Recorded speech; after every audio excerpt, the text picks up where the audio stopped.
दोस्तों आने वाले समय में UP triple S C UP PSC की कई सारी महत्वपूर्ण परीक्षाएं होने जा रही हैं। तो यूपी ट्रिपल एस सी की लेखपाल भर्ती परीक्षा पीईटी 2022, इसके अलावा प्राइमरी शिक्षक भर्ती के अंतर्गत जो परीक्षा आयोजित होगी जिसको आप लोग सुपर टेट कहते हैं, उन्हीं के स्तर को ध्यान में रखकर ये मॉक टेस्ट आपके लिए तैयार किए जा रहे हैं और ये प्रैक्टिस सेट आपकी बहुत अधिक हेल्प करेंगे इन परीक्षाओं को क्रैक करने में।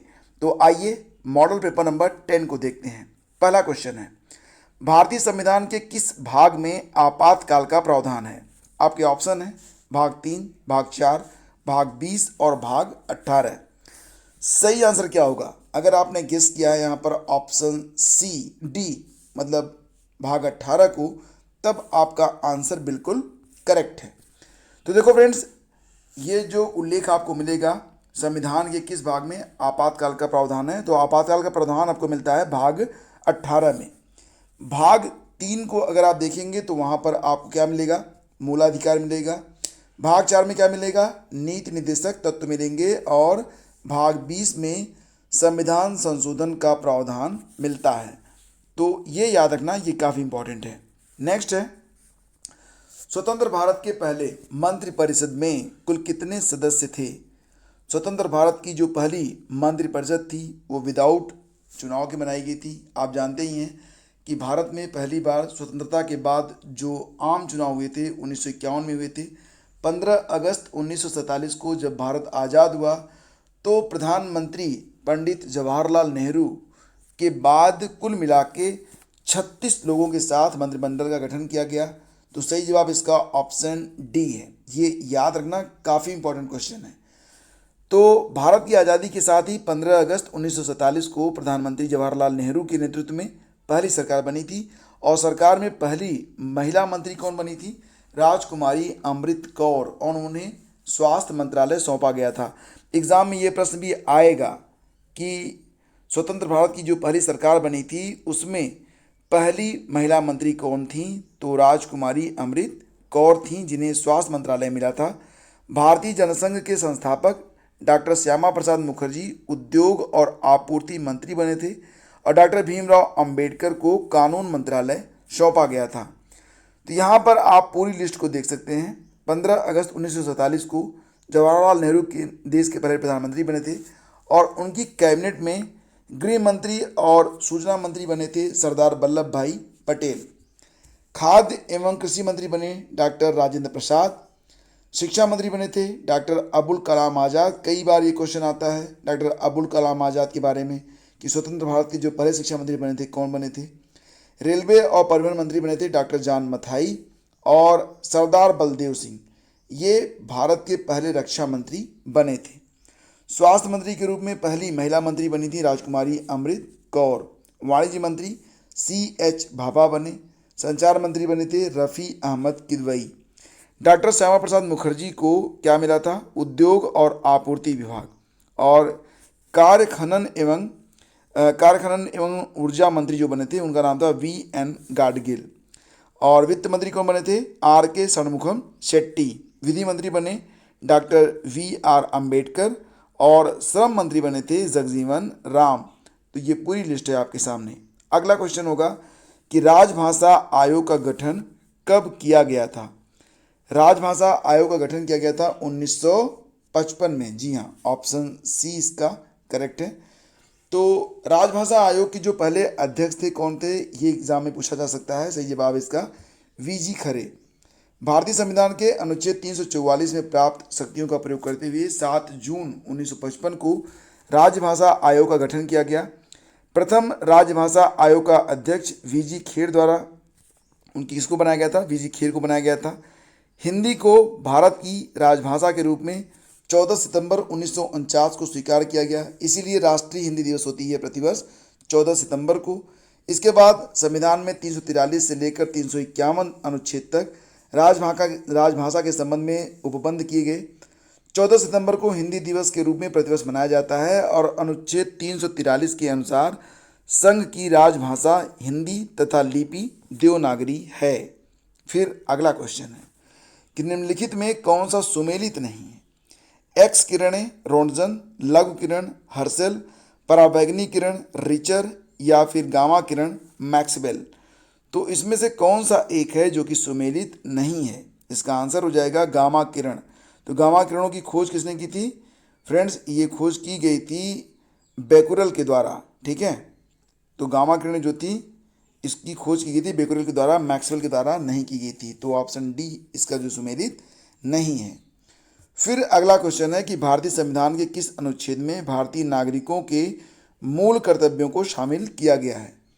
किस अनुच्छेद में भारतीय नागरिकों के मूल कर्तव्य आपको मिलेंगे? तो ये मिलेंगे आपको अनुच्छेद 51 क में। जी हाँ, ऑप्शन बी इसका करेक्ट है। इसके अलावा आपको बताएं तो मूल कर्तव्यों का जो प्रावधान है ये लिया गया था तत्कालीन सोवियत संघ से। अच्छा, शिक्षा का अधिकार अधिनियम किस अनुच्छेद में मिलेगा आपको? ये मिलेगा आपको 21 क में। और प्रेस की जो स्वतंत्रता है यह निहित है अनुच्छेद 19 के अंतर्गत, ठीक है। भावात्मक एकता समिति के प्रथम अध्यक्ष कौन थे? भावात्मक एकता समिति जो बनाई गई थी उसके पहले अध्यक्ष कौन थे? इंदिरा गांधी, सरोजिनी नायडू, डॉक्टर राजेंद्र प्रसाद या डॉक्टर संपूर्णानंद? और इसका सही आंसर है डॉक्टर संपूर्णानंद। और ये भी याद रखना कि भावात्मक एकता समिति का गठन हुआ था, कब हुआ था? 1961 में। फिर अगला क्वेश्चन है कि शिक्षा को समवर्ती सूची में कब जोड़ा गया? तो शिक्षा को समवर्ती सूची में कब जोड़ा गया था फ्रेंड्स? इसका आंसर हो जाएगा 1974, 1976, 78 या फिर 2002। सही जवाब इसका 1976 में। तो 1976 में ही 42वां संविधान संशोधन भी हुआ था। और इसी संविधान संशोधन में भारतीय संविधान की जो प्रस्तावना है उसमें समाजवादी, पंथनिरपेक्ष और अखंडता ये 3 शब्द जोड़े गए थे। तो इसी संविधान संशोधन में अनुच्छेद 51 क में भाग 4 क में मूल कर्तव्यों को जोड़ा गया था। मूल कर्तव्यों को स्वर्ण सिंह समिति की सिफारिश पर जोड़ा गया था। और इसी संविधान संशोधन में शिक्षा को राज्य सूची से हटाकर समवर्ती सूची में रखा गया। 42वें संविधान संशोधन को मिनी कॉन्स्टिट्यूशन या लघु संविधान भी कहा जाता है, ये जरूर याद रखना आप। फिर अगला क्वेश्चन है कि एगमार एक्ट भारत में कब लागू किया गया? तो एगमार एक्ट होता क्या है? एगमार एक्ट का मतलब होता है कि खाद्य सामग्री पर अगर एगमार का जो चिन्ह बना हुआ है तो इसका मतलब उसकी गुणवत्ता आप मान सकते हैं कि वो बिल्कुल जो है शुद्ध है। तो एगमार एक्ट भारत में लागू किया गया था 1937 में ही, यानी कि ब्रिटिश काल से ही एगमार एक्ट भारत में लागू है। तो हालांकि 1986 में इसे थोड़ा सा संशोधित भी किया गया था। तो एगमार्क एक प्रमाण चिन्ह है जो भारत में कृषि खाद्य उत्पादों पदार्थों पर लगाया जाता है। जिन उत्पादों पर एगमार्क लगा होता है उनके बारे में आशा की जाती है कि वे उत्पाद कुछ निर्धारित मानकों पर खरे उतरेंगे। ये मानक भारत सरकार के विपणन और निरीक्षण निदेशालय द्वारा जो है अनुमोदित किए जाते हैं। फिर अगला क्वेश्चन है कि महाराष्ट्र में गणपति उत्सव शुरू करने का श्रेय किसको जाता है? तो गणपति उत्सव और शिवाजी महोत्सव दोनों महोत्सव शुरू किए गए थे किसके द्वारा? बाल गंगाधर तिलक के द्वारा। कब शुरू किए गए? सबसे पहले तो गणपति उत्सव शुरू हुआ था 1893 में। फिर 2 साल के बाद 1895 में शिवाजी महोत्सव की शुरुआत की गई। हालांकि इसके पहले भी मतलब घरों के अंदर ये महोत्सव जो थे वह आयोजित होते थे, लेकिन इनको व्यापक रूप में शुरुआत किया गया 1893 और 1895 क्रमशः बाल गंगाधर तिलक के द्वारा।